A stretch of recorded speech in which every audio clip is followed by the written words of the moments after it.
Call the PZA meeting for Wednesday, January 20th to order. Could we get a roll call, please? Mr. Featherling? Here. Mr. Miller? Mr. Tholen? Mr. Payton? Ms. Peters? Present. Mr. Fairfield? Present. Mr. Snipes? Present. Mr. Smith? Mr. Swanson? Present. Mr. Dunnell? Present. Ms. Drackoff? Present. Mr. Kirkstra? Present. Ms. Bryan? Present. Mr. Collins? Present. Ms. Hudson? Present. Mr. Wheeler? Present. Mr. Searoy? Present. We have a quorum. Okay, thank you. Do we have any public comment? Kelly and I, no? Gentleman in the back didn't register for anything, okay.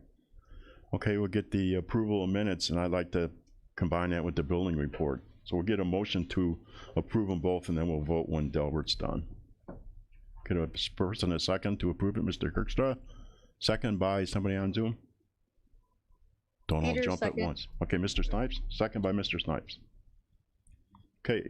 All right. Delbert. In your packet, you should have the monthly building division report for December of 2020. In December, we issued 56 total permits. I'm not on. All right. Do I need me to start over again, or did everyone hear that? Okay. In your packet, you have the monthly building division report for December 2020. In December, we issued 56 total permits, brought in revenue of $19,689. That's a little low from last year. Last year for December in 2019, we had actually brought in $21,242. Historically, December has been a low month for building permits. Okay. That's it. That was pretty quick, huh? Yeah, that one's pretty quick. Okay, could we get a roll call vote to approve both, please? Mr. Featherling? Yes. Mr. Miller? Aye. Mr. Payton? Aye. Ms. Peters? Aye. Mr. Fairfield? Aye. Mr. Snipes? Aye. Mr. Smith? Aye. Mr. Swanson? Aye. Mr. Dunnell? Aye. Ms. Drackoff? Aye. Mr. Kirkstrom? Aye. Ms. Bryan? Mr. Collins? Aye. Ms. Hudson? Aye. Mr. Wheeler? Motion carries. Thank you. Okay, first up for zoning tonight, we have a ZBA case 20-06, a request for a variance to section 121-286C1 driveway interval in the A1 agricultural district on a parcel generally situated in section 14 of Limestone Township. The petitioner is William D. Norton, property owner and applicant. Okay, Adele, you want to give a rundown Kelly, here? can you switch to the PowerPoint, please? Oh. Can everybody see that? Okay, There you go. You'll want a page down. I put a black There you go. page in between. All right, this is a request from Mr. William Norton for a second driveway within a 330-foot interval along 2000 South Road in Limestone Township. Mr. Norton owns the property outlined in red. He also owns the property to the left of that. Currently, access to both of these properties is through the parcel on the left. If you look up there along the road, you can see the little driveway going into it. Mr. Norton would like to sell off this property, and it needs its own access when he does that. Both of these properties have existed since the 1950s, and this one has never had its own access. Zoning Board of Appeals voted 6-0 to recommend the approval of the extra driveway. Okay, does anyone have any questions about that? Mr. Snipes? Would be that this house is up there? No, he has no house on either of these Oh, properties. so you have no, okay, so that house is not part of that property? No. Oh, okay, so he's on the ones that's directly right here? The one outlined in red is the one we're discussing for a driveway. Yeah, He also owns the, 09? I can't read the number here, but yeah, he owns that one. Oh, okay. So he lives in the house there on the right hand? No, as far as I know, he doesn't live in either of those houses. He's Okay. been farming both of those properties. Okay, thanks. Anybody else? No? Where's, Which one you got, number 7? Okay. Thank you. Where's the closest stop sign? Closest stop sign would be about a quarter mile to the east, which is at Route 115. Okay. Looks like there's plenty of driveways along there. There are, that's airport subdivisions, this is just across the street from Kerner Airport. There's plenty of driveways within that half-mile segment. This would be adding another one to that. Okay. We could, no one has any more questions, Mr. Snipes? One other, I'm trying to understand something here. I'm looking at this house. This house don't belong to him then, right? Correct, that's why it's not outlined. Oh, okay, and none of the other ones, because I'm wondering. It has no homes on his on either one. Neither one of them have a home. Okay, because I'm wondering later on, will we have a problem if someone wants to try to get the next problem? Do they have enough space and the whole 9 yards? Well, that's what we're discussing today. Oh, That's the They variance for could build today. a home on that property if they have a driveway. if they have the driveway. Yes. You have to have access to the property, so. Okay, anyone else? No other questions? We'll take a motion to approve. So move. Okay, we got Miss Bryan, second by Mr. Snipes. Get a roll call, please, Kelly. I'll do both individually today. Mr. Featherling? Yes. Mr. Miller? Mr. Miller? Mr. Payton? Ms. Peters? Aye. Mr. Fairfield? Aye. Mr. Snipes? All right. Mr. Smith? Aye. Mr. Swanson? Aye. Mr. Wheeler? All right. Motion carries. Okay, next up we have ZBA case 20-07, request for variances to section 121-99E in the lot width, and then section 121-286C1 for driveway intervals in the A1 agricultural district on a parcel generally situated in section 4 of Aroma Township. The petitioners are Darlena Mann, property owner, and James C. Mann as attorney. In fact, Darlena Mann, applicant. Okay, Mr. Skimmerhorn, You want a motion before I present, or do you want me to present? Go ahead. Okay. This property is in southern Aroma Township. It is currently a 130 acre, I believe, parcel outlined in red there. Plus, if you see the little green area up by the finger, that's the house, the farmstead that is actually on that same 130 acres. It's owned by Darlena Mann.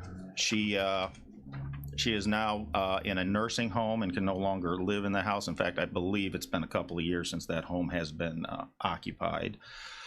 The family would like to sell off the home but retain the farmland for their farm use.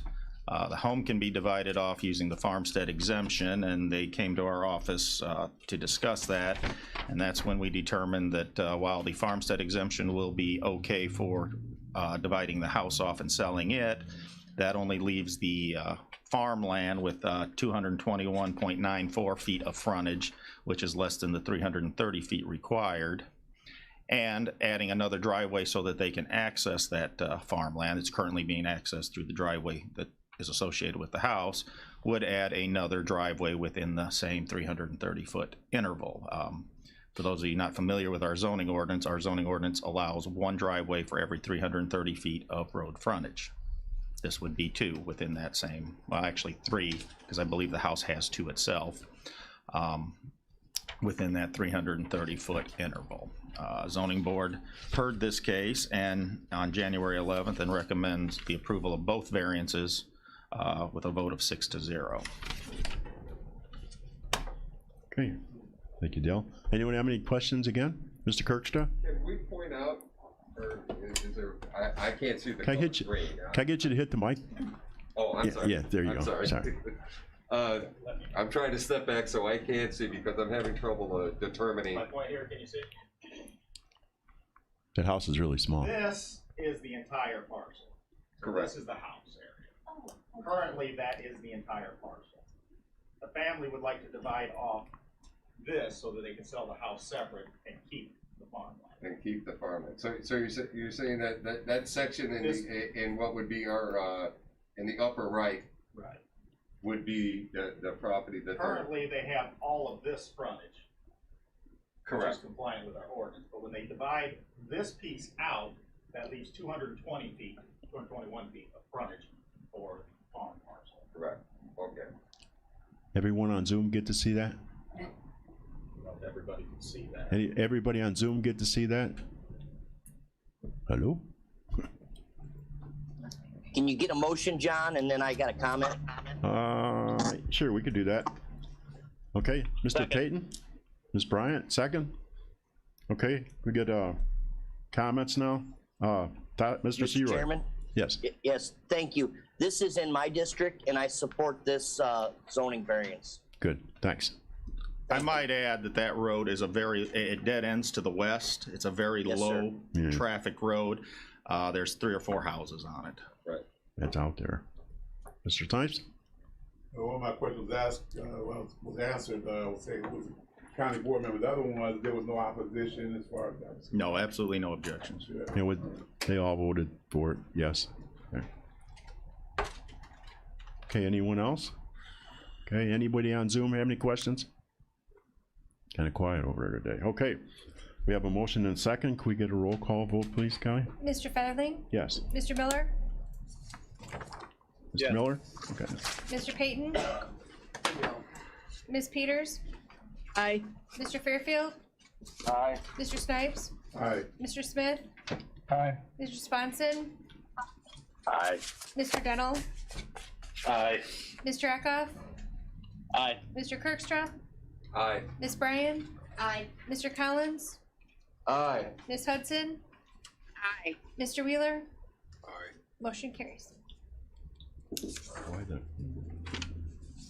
Okay. Okay, next up, we're gonna have, Mr. Skimmerhorn's gonna go over a couple things for, planning for us. I'm gonna do something a little different, usually, Hang on a second. oh, Yep. Kevin? Turn that one on. Okay.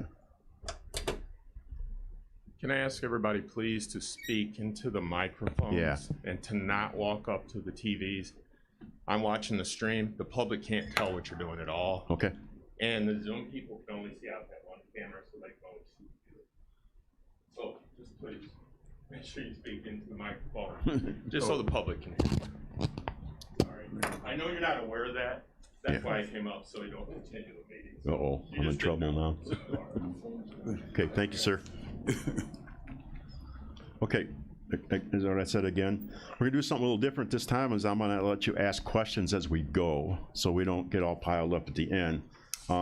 Delbert's gonna roll over a few things, talk about wind and solar and the things on the agenda, introduction and zoning and things like that. So as we go, we'll change topics and then we'll get everybody get a chance to ask as we go. So I ask you to like raise your hand or shoot at me on Zoom or something so we can get your question answered while it's fresh in your head, okay? So Mr. Skimmerhorn, you got the floor. All right. Legislation is I believe being introduced called Path to 100, and what Path to 100 is a goal to have all electrical power in the state of Illinois being 100% generated by renewable sources. I do not know what their timeline is on that, but as part of that legislation, David Loomis with the Strategic Economic Research Agency has developed a very extensive study comparing renewable energy revenue and ranking counties by the amount of revenue generated. It's an economic impact report, which I included in your packets. It's a couple hundred pages, I believe. I'm just going to do a summary on it today. One thing of interest in the report is Herscher School District did make the top 50 list of revenue being generated by wind or solar. In Herscher's instance, it is wind. 21 counties in Illinois have received a combined $306 million in property tax payments, including $193 million for schools from wind and solar projects. You can flip to the next one, Kelly. Also in your packet, they did a summary, a 2-page summary sheet, which is what page 1 is on the left, page 2 is on the right, of all the highlights of the study. They're expecting $2.46 billion in property tax revenue over the expected life of these projects, which is usually 20 to 30 year expectancy. As you can see there, the top revenue generator is McLean County with $53 million. Lee County with $30.9 million, and it goes down from there. Kankakee County sits at, I think, $1.6 million, so we're kind of at the end of that scale currently. I have a question. Yes. Mr. Wheeler. Thank you. We're at the end of the scale because we haven't scaled up production yet. Correct. None of our solar farms are included in this because none of them are operational yet. Right, so it's just the wind. Just the 2 wind farms, and we've only got part of one of the wind farms in our county, so. Right, okay. We got legs in the ground on the solar. Some of them, Yes, yeah. one should be coming online very, very soon. The Yankee one down on the south end of Kankakee. Okay. All right. Because the one in Mantino looks like it's coming along good too, so. And we're probably just a few months away from all of them coming online. Okay. Anyone have any questions about that particular topic? So that people know, I had a quick question for Delbert, is if we go completely to renewable energy, what's going to happen to the tax revenue from the nuclear power plants that aren't being used? Is that going to kill areas like, I am no tax expert. Braidwood or anything? So I can't tell you that. I would imagine that if those plants were to get shut down, that tax revenue would go away. Yeah, that's what I'm, okay. I do not. So you're increasing one, but on the other, so. We'll see how that goes with that. Okay. So that's the study. I would recommend that maybe you look through the study and come back with any questions you might have at the next meeting, if there are any. Okay. It's a pretty extensive study. The 2 graphs on the lower right are job creation and job growth during construction periods and during operations. And you can see the during operations to 2033, there's a significant increase in job growth. Okay, Mr. Snipes. Yeah, question. Say there's a 20 or 30 year life expectancy, and at some point, the jobs and stuff that's being created would go away unless they're able to rebuild on that site again. If they're not, they would have to find another site, I believe, in order to basically extend that revenue for another 20 or 30 years. Yes, I have no crystal ball on any of that, but just because a current site and their solar panels, let's go with the solar panel one, has about a 20 to 30 year expectancy before they have to swap out the panels, doesn't mean they won't. They could extend it indefinitely, but there's a whole lot of factors in the private industry that would, I'm sure, be considered before they would do that. Just cost and revenue and things of that nature. But conceivably, yes, they could extend them indefinitely just by they call it repowering. Oh, okay. Okay. Same thing with the wind. They can actually repower, put new heads on top of the towers on the wind and maintain those indefinitely as well. And then one of the questions we ask in one of the 20-some meetings that we had about the solar farms is that what happens when they do reach that point where they're not producing enough to pay for themselves? They say that they recycle those panels. They don't just throw them in the garbage and reuse them. Most of the companies said they ship them to other countries and sell them at where they stay in, like South America and Peru and places like that, where they don't need the efficiency that we have to have around here, and shipping them off down there and letting them use them there, and then updating the system here with the newer stuff, so it doesn't create a bunch of garbage for landfills and recycle places and stuff. That is situational. They are electronic waste, so they can't be just put into a landfill. Yeah. But in many cases, just because they're not powering or they're not operating at maximum capacity for a solar farm does not mean that they cannot be installed on someone's roof or reutilized in a different manner. Yes, Mr. Kirkstra? Yes, I think another point to be made is that these solar panels and the wind energy, the land at which they're being placed on, unlike some of our other forms of electrical generation, which I am actively involved in maintaining and rejuvenating, but where we use our fossil fuels, unfortunately, the land that these plants are built on, it takes a lot of cleanup if these places do shut down. or for some reason go out of business, it takes a lot to bring that land back to its original use or purpose. With our the green energies that we are using, as they would refer to them, such as our wind and solar, if the time does come in their 20 or 30 year life expectancy and it's no longer a desire or a need to have those facilities there, those facilities can basically be brought back off of there, and that land can go back immediately to any type of use, whether it be residential or agricultural or so on and so forth. So it's really a positive way, and but also with that, the concern that people have as far as the other fossil fuels that we use for electrical generation now, unfortunately, eventually in the future, they are going to go away. If the technology and the studying that we do, this is going to be the way of the future, and these are going to be the jobs in the future, are these green energy jobs. And everybody will play a part in it. Yes, we may lose some jobs in one place, but we're going to be those jobs are going. Those people that are doing those jobs have knowledge of that industry, and they can. Those jobs will apply to the newer jobs that are being created.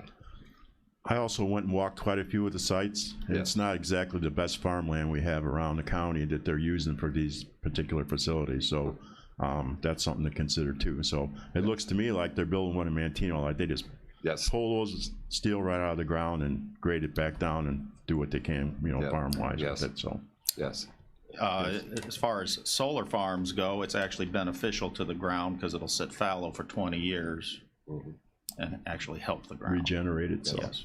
Mr. Wheeler. Just you know, for new members and you know, people that may know solar and know wind, but they may not know how it impacts locally. The taxation on the pad, if you will, that spot where the tower is at, or the taxation on the whole 2 acres or whatever it ends up being for the solar farm, goes from farm assessment to industrial. Basically, it's a special assessment for wind and solar. That's the increase in the taxation. Sure, there's a problem with the turbines. Those are landfilled, and that's an issue that we're gonna have to get over as the industry matures. We're gonna have to figure that out. But the impact that this has on a local economy, there shouldn't be any misgivings about that. It is a good thing financially, but know that when you say like Herscher, I believe their state allocation was reduced based on the amount of taxation they got in from the wind towers. So while I don't have that number in front of me, that wasn't something I was told, that you get one here, then they reduce the other over here. That's our state. That's not anything that I don't know that is going on everywhere. When it comes to school district, it's not necessarily extra money. It's not extra money. It may offset and push money out back to the state. So, and then the final thing is that when we say they, the solar farm company, the decisions are being made by the people who own the land. Okay? They're the ones who say, I want to grow energy instead of corn and beans. Or this sandy soil is not productive, I'd rather have these 2 acres be a solar farm. Or this is the best land I got, but I can still make more off of this than I can on corn and beans. You know, so when they come here, they're asking for our permission to site something, but they have agreements with these companies. They're the decision maker. We're just saying that's a proper use of the land. And I hope I explained that properly, because it's landowners making this decision. It's no company coming in and saying, we're going to steal all the farmland and put up, you know, this lush farmland and put up solar farms. There's a buyer and a seller. And then we're just the ones who say, is this done by the regulations and the proper steps? Is this the proper, you know, criteria that we use for siting? I want to make sure we know that. This is good to know, but it's really, do we believe in solar or do we believe in wind? That's not really what the question will ever be asked. Am I correct on that, Del? Well, the question may be asked, but I don't know. Well, I mean, as far as the criteria that we can say of siting. No, you're looking at, does the project meet our regulations? Has it met the process for approval? That's really what you're looking at. And it's from a zoning standpoint. So the recycling of the materials later on and where they might go to a landfill, while that is a good subject to discuss, is really not a zoning issue. You're looking at, is this land And is this location appropriate for this use? That's boiled down to the most basics. That's really what you're looking at. How does it fit in the ordinance? And I'm sure we're gonna have education on that if in fact some of these things come before us, and I'm sure they will. And I'm sure they will. Yes, we will do our best. Yeah. Mr. Chairman? Okay, I heard somebody. Somebody on the. Yeah, you're on. Mr. Smith? Can't see you. Since we seem to have some pretty good experts in Daryl, I can't hear you very good. Sorry. all right, how about now? Okay. A little better. I'm just curious, what's the government supplement to the construction of these sites? Do we know? Subsidy, I think he's. Did you asking say about what was the subsidy on those? Right. Yeah. The companies are getting tax credits. I am no expert on the taxation or how these things are financed, but I do know the state of Illinois and probably through the federal government is giving tax credits for them to build these. Yeah. Mr. Kirkstra, do you have an idea? I don't have an idea of the magnitude or the percentage of that, but I do know that a lot of these projects and the majority of these projects do have governing assistance to erect these projects. Okay, anybody else on that particular topic? We can move on to the next one, Del. Okay, zoning process, Kelly. Every month I'm going to try to give you guys a informational presentation that might help you to better understand what the planning department does and some of the process, and hopefully help you make better decisions, or at least the best decision you can. Today I've chosen the zoning process, as we have some new members in the committee and on the board that might benefit, as they may or may not actually know the ins and outs of zoning. So with that, it's meetings and procedures. As you know, earlier you had two zoning cases in the form of variances on the agenda. I purposely put this behind those so that not to affect those cases. How it starts. Generally speaking, zoning cases come about because someone visits our office with a project, and upon review of that project, we realize that some aspect of it does not meet the requirements of our ordinance. The only one that is usually different than that is a text amendment, and that is an amendment to the actual ordinance itself. Sometimes that comes about by specific projects, but in most cases it's because we found something in the ordinance that just doesn't work or needs to be adjusted. Next. Types of zoning actions that you're going to see. A map amendment, commonly referred to as a rezoning. That is when somebody actually wants to change the zoning on their property. You have a residential property and want to do a commercial use, you would have to rezone to commercial. So that would be a map amendment or rezoning. Text amendments, as I previously stated, are amendments to the actual ordinance itself. Special use permits, sometimes called conditional use permits, our ordinance calls them special use permits. It does not change the zoning of the property, but allows for a use that is a little more intensive than what would normally be allowed in that district, and thus requires special permission to be established. Okay, for whatever aspect. Well, let's say like a church is a special use permit in the residential district. Churches are generally compatible with residential areas, but sometimes because of traffic or things like that, the board would want to scrutinize that to make sure that the proper traffic patterns have been adhered to, and make sure that any safety issues are addressed. A variance is, and I get this one a lot of people ask, can you get a variance on that when they're really talking about a map amendment or a special use permit. A variance is when the project cannot meet the bulk requirements of the ordinance, such as lot width, lot size, building height. And that's just the bulk requirements. You cannot get a variance for use. If your use does not fit within the district, you need to change the district, not a variance. Okay. So you would request a variance if you cannot meet the bulk regulations, and we'll get into some of the ins and outs of that in a little bit. And another, which the zoning board would hear, but this committee or the county board would not hear, is appeals from administrative decisions. An appeal from administrative decision is when somebody does not agree with the planning department's interpretation or decision on a zoning matter and would like to take it to a higher power, and that would be the zoning board of appeals, but they are the final decision on appeals. Excuse me, Del, who would that be that would want to change that or not agree with that? In my 30 PZA here, or would it be? In my 30 years here, what do you mean change it? Well, you said that to adjust things to make it work. That's what you just said. Adjust. If they don't like a rule or. Oh, if they don't agree with our interpretation of the ordinance, then they would file an appeal with the zoning board of appeals, and the zoning board of appeals would have a hearing to hear all sides, and then they would render a decision.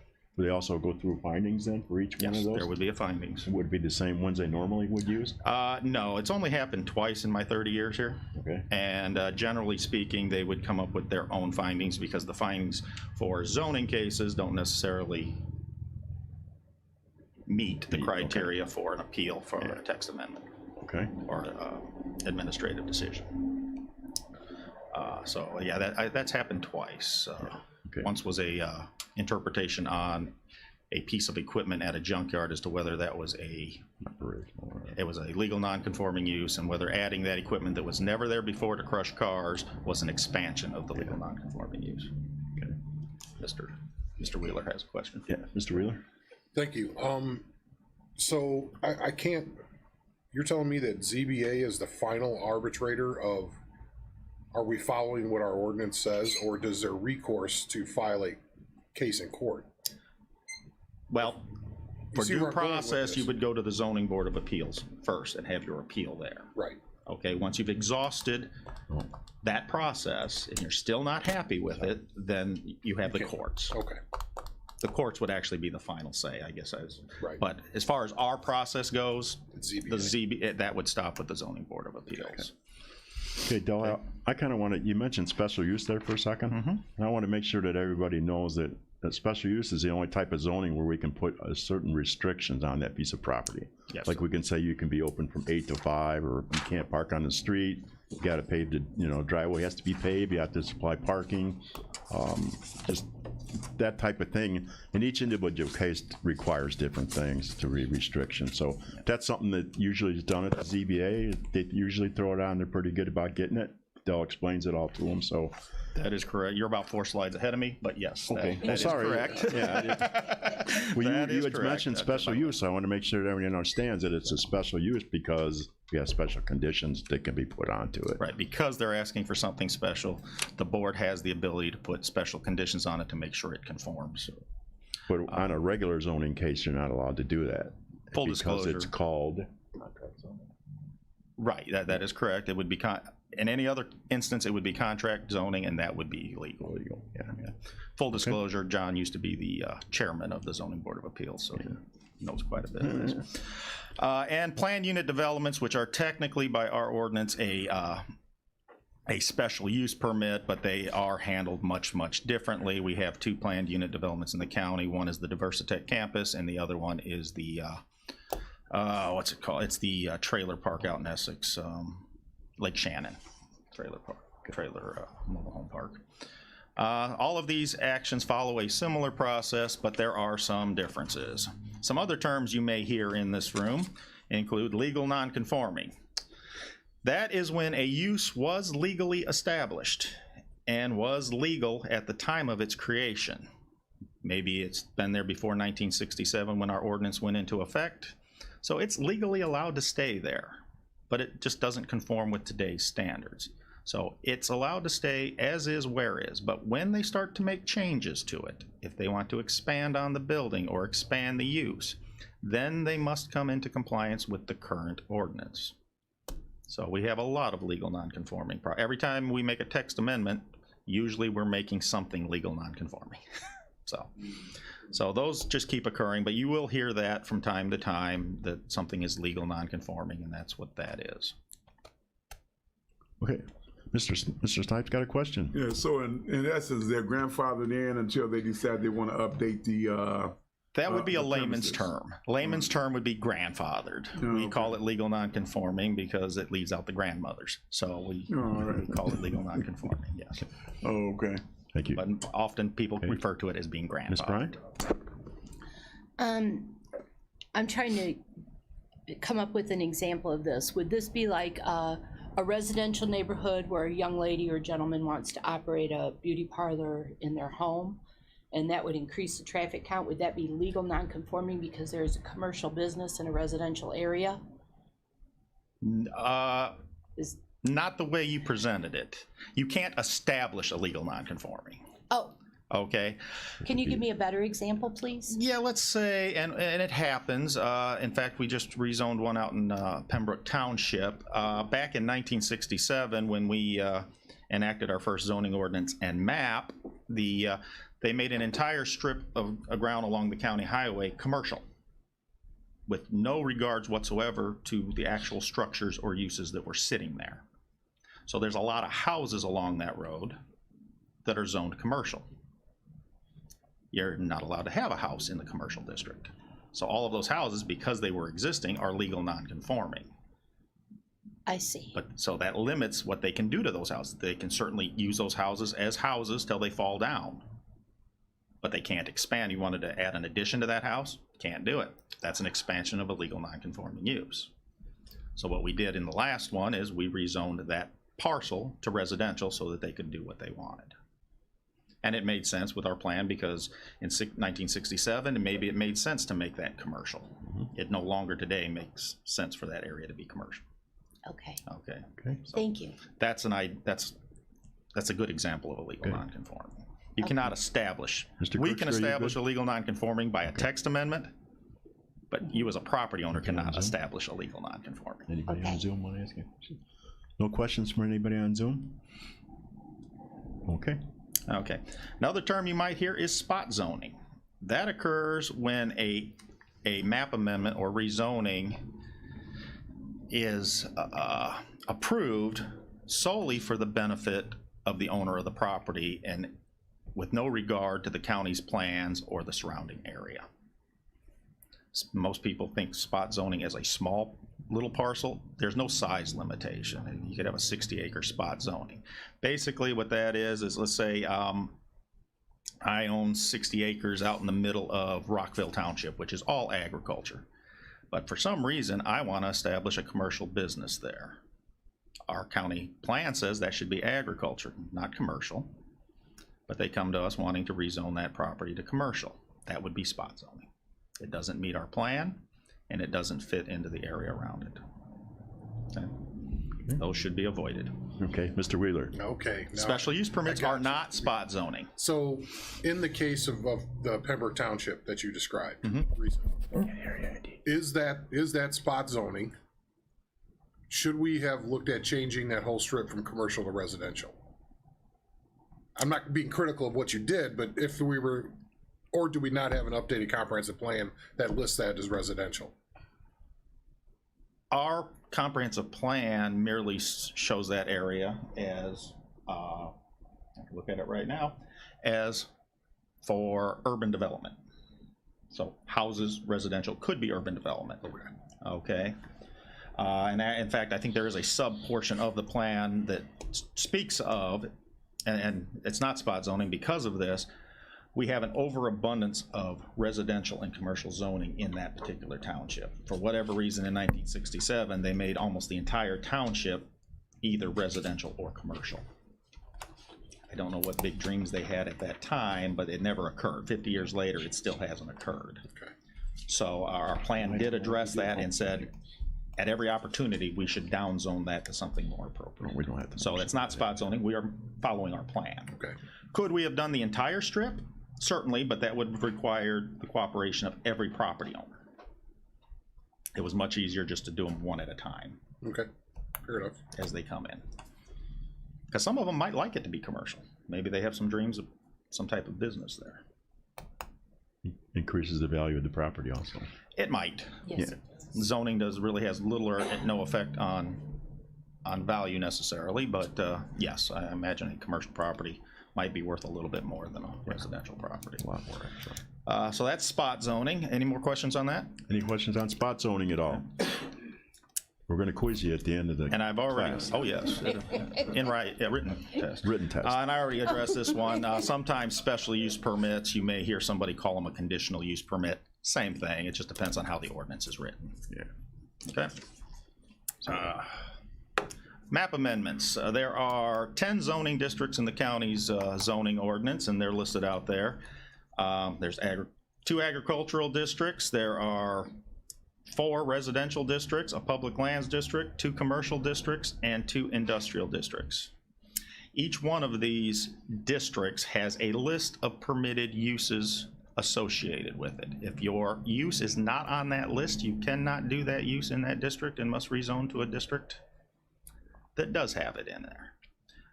Each one of them also has a list of special use permits that are allowable within that with special permission by the board. Again, if your special use is not on that list. So first we check the permitted uses, then we check to see if it's a special use. If it doesn't show up on either of those lists, then rezoning is appropriate. Okay. Any questions on our districts? I didn't want to dwell too far on all of those. We could be here till 4 o'clock if we wanted to be. Part of our ordinance is the zoning map that accompanies our ordinance, and it is changed time to time that through the map amendments. We go one step farther with our map, and we actually show all special use permits and all variances just for a mechanism of tracking all of them very easily. This is available on the county's GIS website that you can look at your leisure. We update the map once a year. In March of every year, we try to do March. Sometimes it's April by the time the county board actually gets it all approved, which reflects all the changes from the previous year. And it's usually me. And the official map is kept in the planning department, and we file a copy with the county clerk. So if you ever need a certified copy, the county clerk is the person to go to. Okay, next. Text amendments, not going to dwell on this too much. That is, like I said, if for some reason there's a part of the ordinance, it is our ordinance. So within the scope of the law, the board can make the ordinance say whatever it would like to say, as long as they're not violating any other statutes or laws. So from time to time, it does get changed. And probably about once every 2 years, there's some type of change that occurs.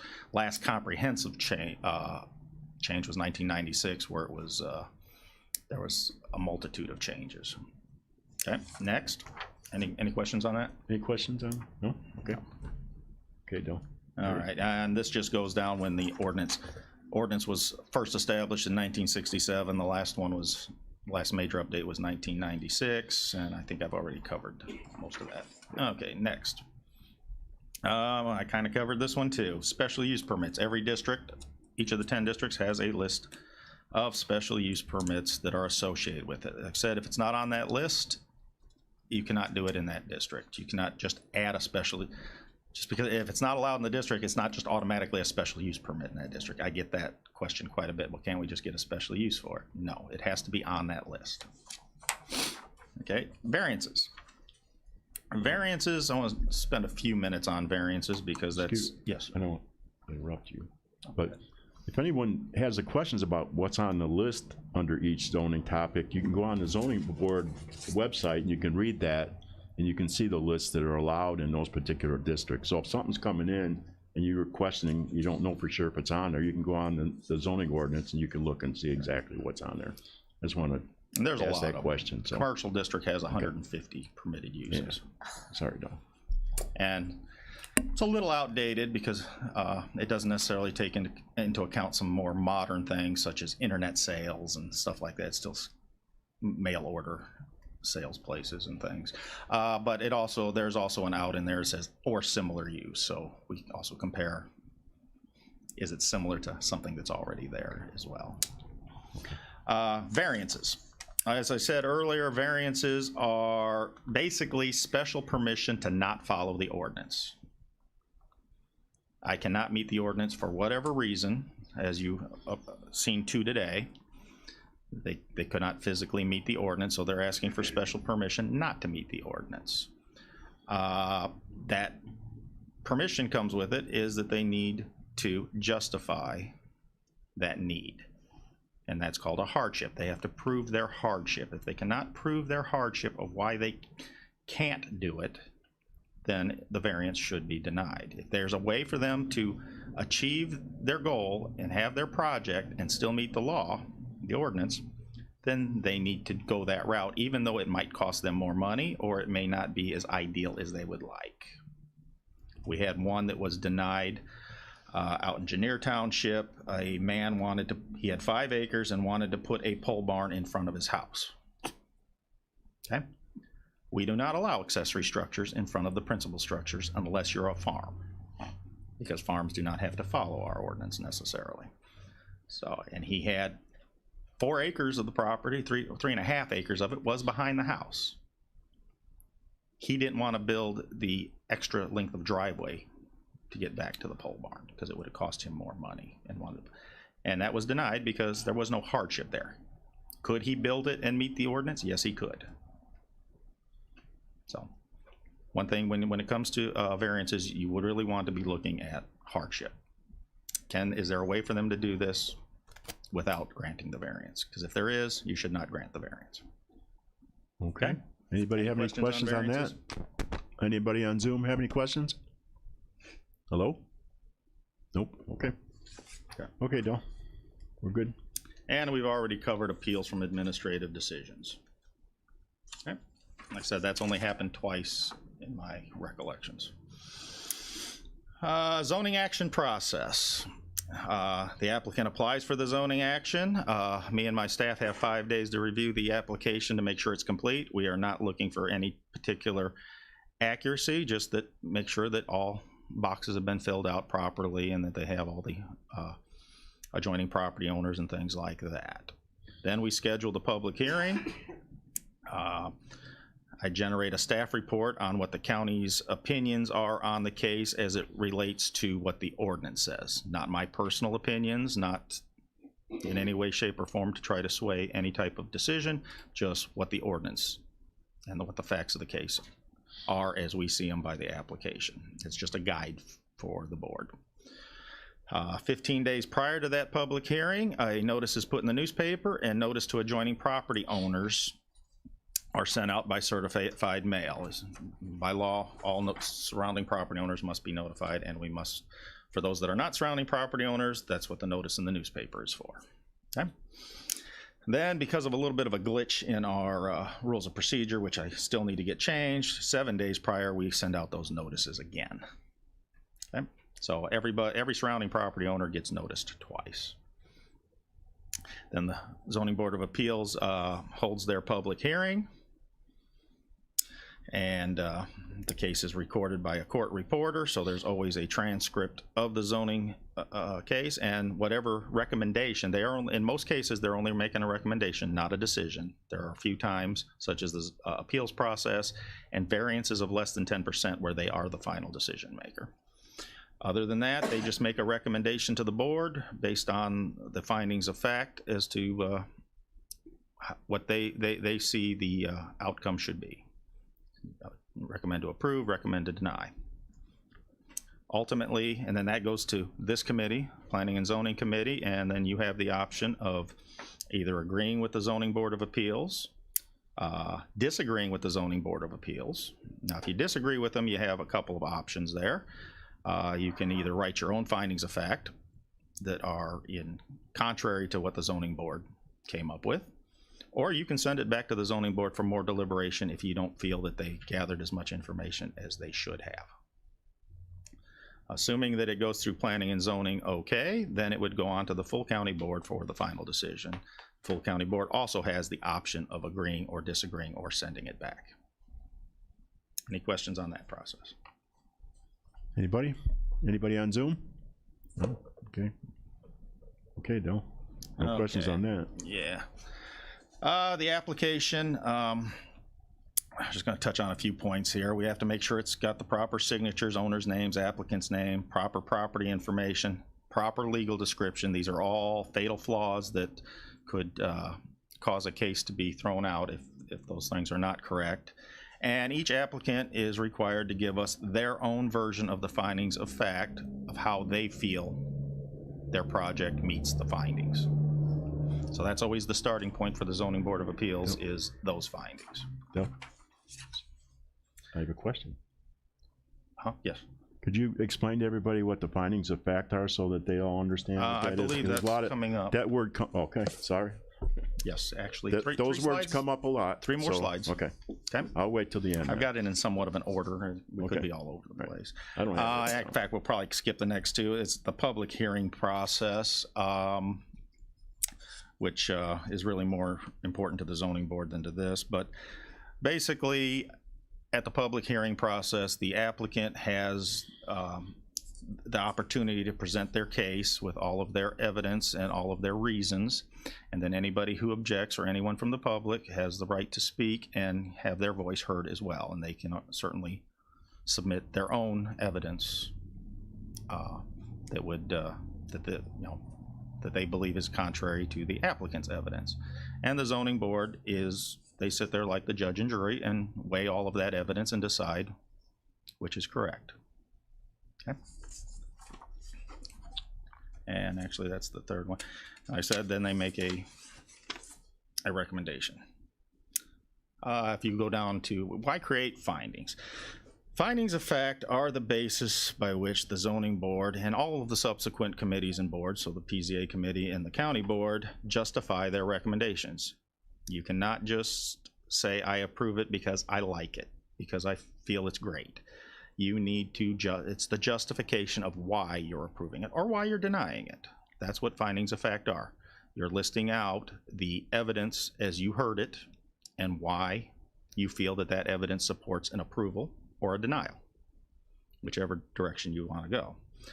And the findings of fact come from actual court cases where the judge said, in fact, it was Bank of LaSalle versus, I think, the City of Chicago.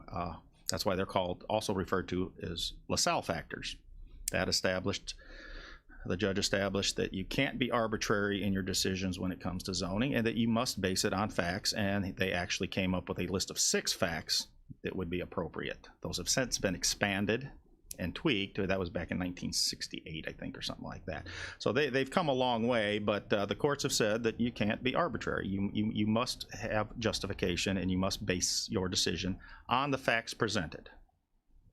Think of it as a court case. When you're if you've ever been over to the courts, the jury doesn't get to leave the jury box and go out and find their own information and research things. They have to make their decision based on the information presented. Zoning cases are the same thing. It's quasi-judicial. So in that respect, outside knowledge should be avoided, and outside research in most cases, and we'll get to that in a few minutes. And that is why, so that all sides can hear the same evidence, so all sides can weigh in on the evidence and dispute the evidence, all of that evidence must be presented in a public hearing. That's why we do not allow testimony and evidence at planning and zoning or the county board, only at the zoning board hearing. So that would be a reason why you would want to send something back to zoning board if you think more testimony is needed, because it cannot be heard here because all parties don't have the same opportunity. Maybe the applicant's here wanting to testify, but the objectors aren't. They don't have the opportunity to refute what that applicant said because it wasn't part of the public hearing process. So that's the only time that new evidence can be presented. So if new evidence needs to be presented, it has to go back to the zoning board. Each case must develop findings of fact. Some are more extensive than others. I've seen some that were half a page, and I've seen some that were 20 pages. It just depends on the complexity of the case. And these findings must support the facts of the case. And any subsequent recommendations must be based on a preponderance of the evidence, facts, and there is no place for, like I said, opinion, speculation, personality, emotions, or feelings. It is strictly based on the facts. And that's what your decision should be based on. Okay? Next. Our ordinance establishes what the findings questions are, not what the actual facts are, but what the finding questions are for each type of action. Each of those actions that I talked to you about earlier has its own set of findings. Variances have 4 findings, the number one being the hardship, whereas special use permits have 6 findings. And the other ones have between 9 and 10, depending on which one you're looking at. And those are specific questions that are tailored for that particular type of request. And all findings must be met in order to render a positive verdict. If they do not meet one of the findings, if there's 9 findings, that applicant, to get an approval, should meet all 9 findings. If they only meet 8, then they did not meet their burden to prove the findings, and it should be denied. Okay? And it is the burden of the applicant to prove that. It's also the burden of the objector to prove they didn't. It is not the burden of the zoning board, this committee, or the county board to prove either way. Members of any of those groups should never be testifying. And if they do need to testify, then they should recuse themselves and go to the zoning board public hearing to testify. And there are instances where that may occur. Yeah. Any questions on the findings, recommendations, or findings? No? Okay. Mr. Kirkstra, you look like you were thinking about it. It was just very interesting. Oh, okay. Thank you. Said I could talk for hours. I'm trying to keep it as short as possible. Recommendations. I think I've already covered this. Basically, at each level, till we get to county board, a recommendation is made, and the following board can either agree with that recommendation or make their own recommendation. The county board makes the final decision. Next, how can I make good decisions? Visit the site. Each time we have a site, you should visit the site so you can better understand the physical aspects of the property and the situation at hand. However, while you're out there, you should not talk with the owners, neighbors, or anyone else while you're conducting these visits. And I'll get to that in a minute as to why you shouldn't do that. But by all means, you should go out and look at the property so you know what's going on. Our staff reports do have aerial photos and photographs in them, but sometimes that's not enough to really get a feel for what's going on. You should review the application, the staff report, and when it gets to you, the zoning board doesn't have this, the findings of the case. Okay? You should take good notes. You know, as the cases are being presented and talked about, you know, especially the more extensive ones that take more than 10 or 15 minutes to present, you should take notes. You know, keep track of what you're doing. And by all means, ask questions. Hi, Mr. Snipes. Okay, Mr. Snipes? Gotcha. Just one. I know it said you should not talk with the owners, but I'm thinking you should not talk with the owners about the case. But going out at people's property, you do have to let them know that you're out there and maybe what purpose you're out there for, because of the safeguards. Well, I would recommend you try not to enter the property if you can help it. But if you must, asking their permission or calling me so that I can call them to get their permission is okay. You should not talk about the case, though.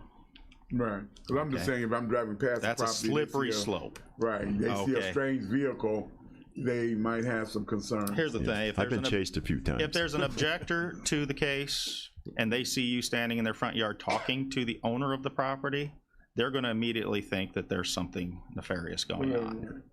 Okay, whether it is or not. So it's better to not have that perception. And I'll get to that in a minute. Okay. Well, actually, next. What should I not do? Ex parte communications. While a case is active, you should not discuss any aspect of that case with anyone outside of the public hearing. Okay? The only exceptions are myself. I have no part in the decision-making process. So if you have questions about a case or our ordinance, you can certainly talk to me, and you can certainly talk to legal counsel, the state's attorney. Do not discard your notes or other documents for a case. Just because you made a recommendation to approve it does not mean that the county board or the next board up will. It may come back to you, so you may want to hold on to your notes and your thoughts until the county board decision is made. And even then, after the county board decision is made, on rare instances, it can end up in the court system too, because somebody didn't agree with the county board. So in that case, you might want to keep your information so you can review it. You should not testify for either side of the case. I think I addressed this a little bit earlier. You are here to hear the facts and render a decision, not testify. And do not base your decision on anything other than the facts. The number of people in attendance, their appearance, demeanor, their protest signs, chants, emotions, none of that should factor in. Just because 50 people are objecting to something does not necessarily mean they're right. Okay. Now we've got a whole page on ex parte communications. And that's where it gets back to talking to people about a zoning case. Ex parte, by definition, means one-sided. That occurs when information is communicated that not all parties get to hear. This is a proceeding, and all parties, objectors, applicants, all need to hear all information. And if you're out there on the front lawn talking with just the applicant, only you and the applicant are hearing that information. And that would be ex parte communications. So you must make your decision on what's on the record. That ex parte communication is not on the record. And so if ex parte communication does occur, then not all parties will have the same information. And basically, ex parte communication violates the constitutional guarantee of due process. You are taking due process away from one side or the other on the case if you involve yourself in ex parte communications, and it undermines the fairness of the proceedings. And sometimes it's not the existence of it, as I said in Mr. Snipes' example there, sometimes it's the perception of it. It's certainly enough to overturn a case in the courts. So that's why it should be avoided. However, sometimes it does occur and there's nothing you can do about it. You cannot unhear somebody shouting at you from across the street. You cannot unopen a letter once you've opened it and read it. When those things occur, though, at the next meeting, you should inform the rest of the board that that occurred and what was said. That takes us from ex parte communications into the public realm, because now it's on the minutes and on the record, and everybody got to hear it. It's not as clean as not doing it at all, but sometimes that does occur. Okay. Any questions on ex parte communications? Doesn't look like it. Okay, we're good, Dale. So I cannot talk to my constituents. My answer to you there is it depends. There are two actions that the board can take. One is a legislative action, which by all means you should talk to your constituents because you want to know how they feel about legislation. Another is quasi-judicial. You should not be talking outside the public hearing on anything quasi-judicial. Some zoning actions are one and some are the other. Quasi-judicial actions, a special use permit is quasi-judicial. A text amendment is legislative. Variances and appeals for administrative decisions are quasi-judicial. Map amendments, however, rezonings, are legislative because the map is part of the ordinance. So it really depends on what action is before you as to whether you should gather information outside the public. It's best not to do it at all, honestly. And if you're in doubt, I would recommend you consult the state's attorney. And that's my last page, so I'll take questions. Okay. Anyone else? Okay. Mr. Wheeler, you're on 7, right? Thank you. It was robust, actually. Thank you for the ex parte stuff. No problem. At some point, are you going to do the 1.5 mile extra jurisdictional? Trying to do one a month, and next month I've got, I'm going to introduce the transportation program, the MPO. Okay. And we may do something with enterprise zone or something like that. Okay. But, just as a tag, if you're, a lot of people on the committee are within municipalities, so those municipalities have their own zoning offices. They do. But if you go outside of the municipalities, we are the county's planning office. there's, as county board members are like, I'm looking at the list, you know, obviously Mr. Featherling, he's got a little of both, municipal and country, if you will. Mr. Miller, the same. Obviously Mr. Smith, Mr. Eckhoff, Mr. Fairfield, that we are their office, you know, and so we get more active in the rural areas in direct constituent conversations, because they just can't go into the city hall, if you will. We are the city hall. Dell is city hall at that point. And so one of the problems with ex parte is you don't know you're having it until you're having it. You know what I mean? It could be you're just talking about something and all of a sudden they say something. All you have to do is disclose it. It's happened before, just disclose it. And you just read it in the email, or not in an email, but read it in the meeting. But the one thing that's always bothered me has been at PZA and at the full board, public comment. Because public comment is not evidence. And we want the public to make comment, yet in those quasi-judicial settings, people can say up there, I've got this study that says X, Y, and Z, but that's not vetted evidence. And I've seen boards get swung by that because the person who filed it has just as much rights as the objector.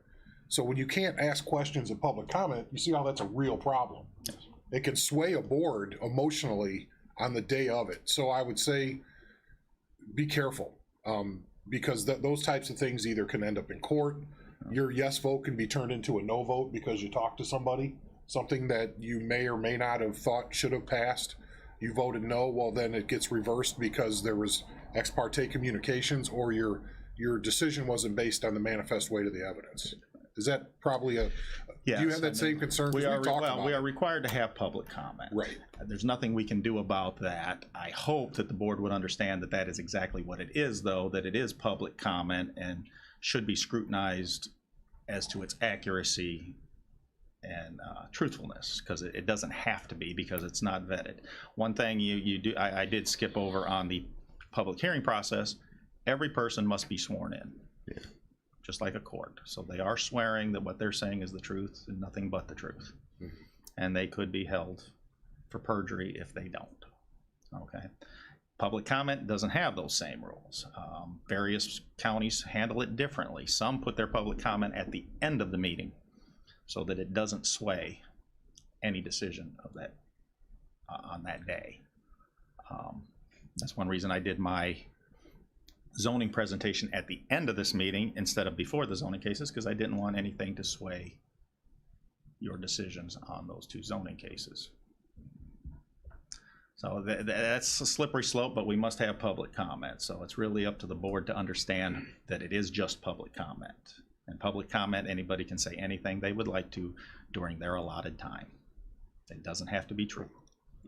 And so we're not saying we don't want public comment, but in a quasi-judicial setting, that comment needs to be at the hearing. It needs to be at the hearing, but we'll get it here. We just have to understand we have a little bit thicker skin in those cases because there's a court case behind it. If you have your notes in front of you, whatever they said at that microphone back there, look through your reports and notes and see if what they said was true.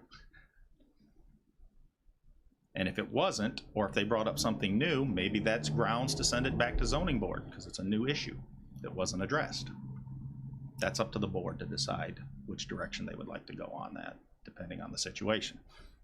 So, can the board members at PZA or the full board ask questions of the applicant or any of the objectors at that setting, or does it have to be sent back for those questions to be vetted? With the permission of the chairman, they can, but I always caution both the objectors and the applicants to only speak about what was said at the hearing. And that's a little bit of a slippery slope too, because once you give them the microphone, it's hard to shut what they can say. So it's best not to. Yeah. Okay. But I have to say, in some of the more complicated cases, we've had the applicants because there was no way I could adequately present everything that occurred. Okay. You know, when you have expert testimony, I can't speak on behalf of an engineer or an architect or land studies and valuations and things like that. You know, you want PZA to hear that as well, but you know, we try to vet that ahead of time, that their presentation will be the same presentation they gave at zoning board. Right. And we've interjected before and said, wait a second, that was not talked about you can't do that, you know. Or they come in with new charts and graphs and. Right. Okay. Can't present anything new. Right. So we do the best we can there. Sometimes things do slip through, but we try not to. The thing we have to really remember is don't let public comment become testimony, because testimony, they're sworn in. We have a courtroom stenographer, the ZBA writes down, if you cough, it says cough. So everything is written down there. She's a courtroom stenographer. Everything she says is legal, that she said it, she heard it, she wrote it down.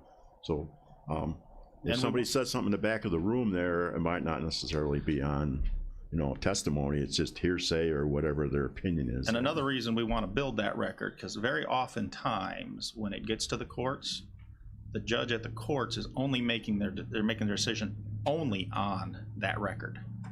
They're not bringing in new witnesses to talk to or interviewing anybody or getting more testimony. They're just looking at that record and to see if a proper decision was made. So that's why it's very important that we build that record. And when it's here, it's only minutes. It's not part of that record. Right. Okay. Anybody have any questions about that? Thank you, Del, for that. No problem. Presentation. It was very good. Like I said, sorry if I jumped ahead of you. I'm intending to do transportation, the MPO program, an overview of that next month. But if there's something else that you're interested in, let me know. We can certainly pick a topic a month. Yeah. Okay. Okay. Thank you, sir. Next up is the transportation. Opening on historic preservation. Oh, yeah. Sorry. We have one opening on the Historical Preservation Commission as a historian. So there were several openings. Just before. so you know, I asked what qualifies as a historian, and I was told just somebody who's interested in history. So there's really no, you don't have to have a degree in history, just someone who's interested in history. So it really could be just about anyone. Okay. Does that apply to where you, if you're a collector of old milk bottles? Huh? Yeah. Glass milk? Yes, it could. Good. If they're interested in being on the Historic Preservation Commission, certainly could. Okay. Next up, is it okay to go now? Okay. Yes. Yeah. We're going to go to transportation. Mr. Ben Wilson is here today to, Jeffrey usually comes too, but he's going to give us an update on the rural transportation. Go ahead, Ben, you got the floor. I guess just maybe before I say this, and this is for the entire committee and the chair, as we were talking a little bit about the incentives surrounding solar, if you want to do some sort of, I know Tim does a presentation once a year to the full county board about, you know, the economic development activities, but if there is some sort of specific tool that we utilize, you want to talk about, Del brought up enterprise zone, we'd be happy to kind of run that through. I know a combination of our office and maybe Mr. Blair would be able to talk a little bit about, you know, how the taxes apply or something like that. But so keep that in mind if you're thinking about some of the tools we work with, if you want to see that. As far as rural transit is concerned, the only update I have right now, we're soliciting a vendor for FY22. So that's July 1 to June 30th for rural transit. So our current transit provider is Showbus. And I want to say this to the group, and I hear this sometimes. We had a news article ran about, we received a grant for it, and in talking to the reporter, you know, he said the Showbus. And I think it's important for everybody to know that we have a fleet of vehicles that's owned by the county. We received those vehicles. We apply for grants through the Consolidated Vehicle Procurement Program at IDOT. And then we select a vendor annually to manage that. So currently Showbus runs a deviated fixed route system that starts about 3:45 in the morning. We run routes throughout the entire county, so outside of the metro area. So Metro, River Valley Metro runs in the metro area. We run outside of that. And we also run a commuter route. And what's convenient for us is we're allowed to pick up here at the Kankakee transfer station, and we run to Moments every day, about on the hour, a commuter route for everybody. So we kind of have a central job center and then an eastern job center. We're able to get people before, to and from work. Just a little bit of an update on the COVID protocol as it relates to the buses. We're running more buses now than we have been. It's a little more expensive for us to manage that, but we're allowed to keep our passengers a little further apart. So some of our trips where we typically might have one bus in an area and pick up 5 or 6 riders, we can't quite fit them on the bus, so we're able to bring more buses in. So it's costing us a little bit when we say like trips. Their trips are good right now. We're able to get people around, but they're not quite as efficient as they should be. But we are seeing, I didn't have the Bob's report done for the second quarter, but I wanted to bring that for ridership. But we are seeing about let's say probably 70% of our rides are medical rides, you know, in the deviated fixed route, and then we have that set job route. So it's been a good number of routes. We're hopeful we'll receive at least one solicitor. We typically do, which is Show Bus, but that is open. Letters were mailed to the potential providers on January 7th. We'll be closing that on February 5th. We'll be reviewing at the staff level, and it will come to this committee next month with our recommendation for approval for our transit provider for 2022. So I just wanted to give you a little heads up on that. You'll be seeing it at the next month's meeting. Okay. Any questions for Mr. Wilson? Mr. Snipes? The River Valley, that's also the one, or is that different than the bus that goes to Midway? So River Valley Metro runs a bus several times a day. So that's our urban system to Midway Airport. So that's the one that runs out of the Mantino terminal to Midway. That's not our show bus. We're responsible for transporting the residents of Kankakee County, and either our start or finish has to be a county resident. So we can take a resident from their home in Limestone and bring them to, you know, Bradley or Bourbonnais for shopping or for a doctor's appointment, as long as one leg of, you know, one end of that trip starts in the county. We're not allowed to use our downstate operating assistance program to haul within just the city of Kankakee. That is where River Valley Metro has their grant, and they're allowed to utilize, and they conceivably could do the same thing as long as one end falls within their area. So we are able to bring people to the city of Kankakee to drop off at the transfer station for utilization of the existing buses within the metro area for people to get back and forth to work or doctor's appointments. But we do also do that direct route where we come to your house or very close to your house and then drop you off at your doctor or very close to your doctor. So it's, I would say, a little more tailored service as to where the metro buses run the route. So we do that deviated fixed route and then that demand response service where it's the call for a ride. Okay, Ms. Bryan? Oh, sorry, Amy. No, that's fine. Ridership declined because of COVID? I'm sorry. I didn't have a speaker on. Sorry. Go ahead. Has there been a decline in ridership this past year? There has been. We've seen a distinct drop in ridership due to COVID, but we are still providing quite a few rides. And at the next meeting, I'll make sure we have our Q2. Now, you keep in mind, for IDOT, July 1 is the start of our year, so quarter 2 goes from October to the end of the year for us. So we'll have that at the next meeting. Okay, Mr. Wheeler. Thank you. I had one question, but I believe not a vast majority. I would just say a majority of our riders are on that Moments route, correct? On Show Bus.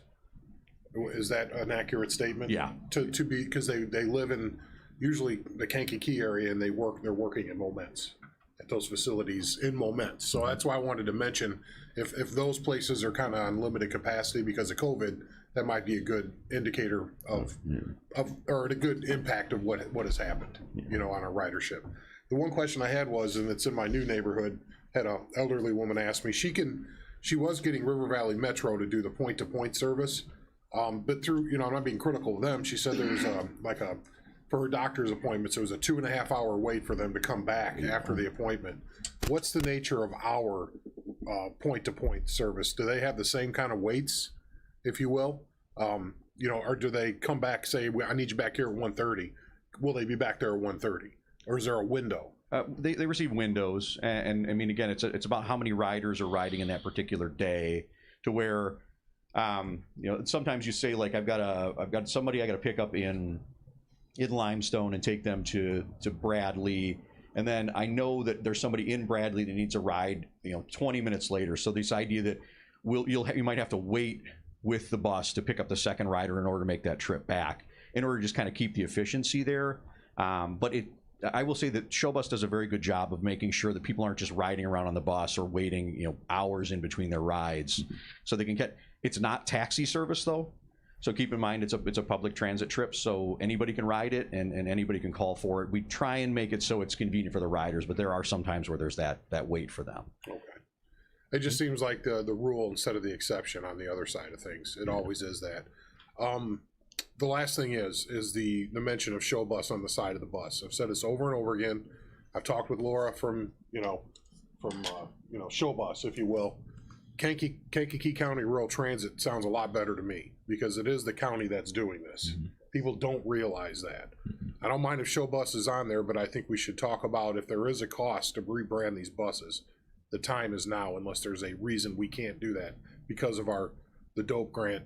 It's downstate operating. Sorry, sounds like a different kind of grant these days. You never know in Illinois. So I guess where I was going with that is does this committee want me to go down that road? Because the brand matters. It's our resources that are doing this. Yeah.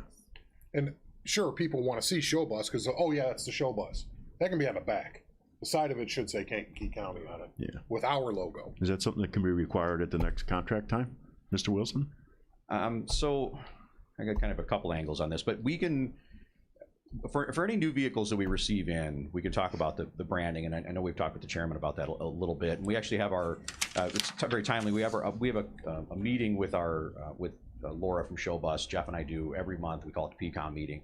We do the exact Chairman Wheeler and Laura and Jeff and I meet, and we're going to be meeting in this upcoming month. So this is timely if we can get some direction from the committee to start down the road of, at a minimum, replacing or putting the signage on the new buses. So we received a new bus and we hadn't had a decision from the county board level. We can't just drive a white bus around. We needed to have it say something. So we put the Show Bus logo on it. But the idea that the premier brand is our brand. And I'm just going to kind of give us a slight anecdotal piece here. When we started the NCAT system in LaSalle County, we didn't have a transit system. We created North Central Area Transit. We put a logo together. The logo that's on the side of the bus, I did like with Photoshop. And the city of Ottawa actually ran the system. But still, when you see all the buses, that NCAT, the CAT over the NCAT is the logo on the product. And I think that's where the chairman's going on. This is the Kankakee County Transit System. And so if we're going to say Kankakee County Rural Transit, if we want to try and think of some sort of acronym, I love acronyms. That's kind of the business we work in. But it can still say Show Bus, and they're still our partner, and it's still important. But right now, people say the Show Bus. Really, what they're talking about is Kankakee County Rural Transit. And so there's a little placard that says "Purchased by I.CVP" on it. But we think it's important going forward to make sure that the brand is the right brand. Okay. Mr. Snipes, can I get you to hit the mic so we can hear you? Thank you. Yeah, that could be resolved unless there's some distinction. Why not just say Kankakee County Show Bus? Well, there is one little part of this that you may actually see Kankakee County rural transit buses in other counties or like Bloomington or places like that, because one thing Show Bus does when a bus breaks down, there's two different Show Buses you've probably seen out there. Ones with the green Show Bus on it, those are ours. There's also ones that say Show Bus that are blue. Those I think are McLean counties. Yes, I think they're McLean. And depending on the day and the availability of buses, they do share them. Sometimes one of our buses is down there, and sometimes one of theirs is up here. Just want to let you know that you might get reports of why is a Kankakee County rural transit bus in Bloomington. Okay. That's good advertisement. Yeah, I'm not saying you shouldn't brand them. I think that's a great thing. I just want to let you know that could occur. We get around. Government collaboration. Yeah.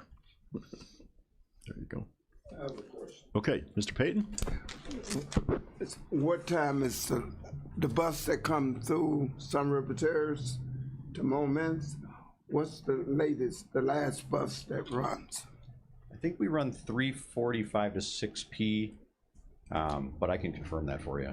Okay. So I know that it's a very early bus to get to work, but I think 6 p.m. is the last one out. At night? Okay. Okay, thank you. Anyone else? Mr. Kirkstra?